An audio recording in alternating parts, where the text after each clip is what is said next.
Yo, what's up mga kapi friends, and welcome back to our second episode of our vlog sa Metro Station, guys. Ito na po yung continuation ng ating vlog.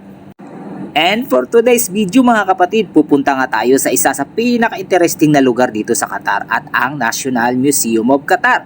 Kaya naman guys, pero bago yan, sa unang vlog ko pa lang ay kinuha ko na muna ang bagong Metro card ko at naku, napaka-excited talaga. Kasi of course gagamitin natin yon para papunta doon sa museum.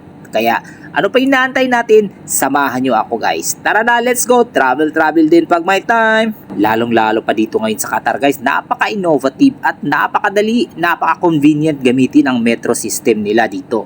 Isang tap mo lang, naku, pasok ka na agad. Mabilis at smooth ang biyahe, walang hassle. At kita nyo na ang ebidensya mga kapatid. Wow na wow talaga guys. Nandito na nga tayo mga kapatid. Naku guys, grabe. Tingnan nyo ang design ng building na yan.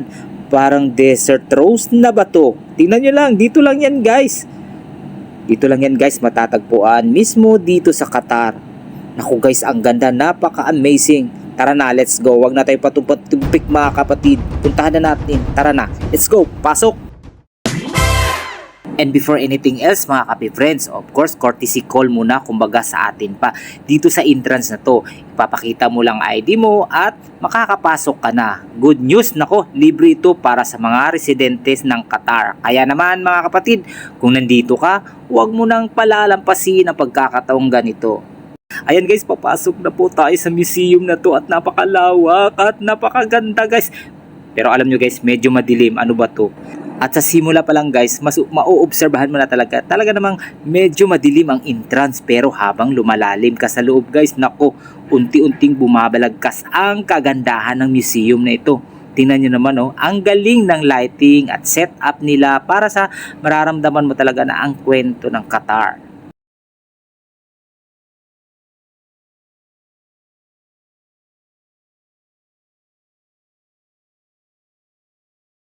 And as you can see mga kapatid, ipinapakita ang iba't ibang bahagi ng mga artifacts, lumang bahay ng mga taga-Qatar, kasaysayan ng pearl diving at tradisyonal na pananamit.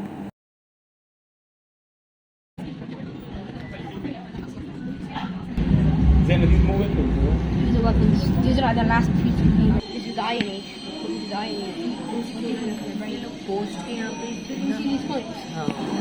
Ang museum na ito ay talaga namang nagsasabi ng buong kasaysayan ng Qatar, mula sa sinaunang panahon hanggang sa pagiging modernong bansa ngayon.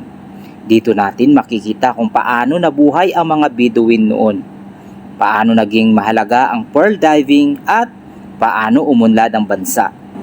At isa sa pinaka-interesting na bahagi ay ang tungkol sa pearl diving history ng mga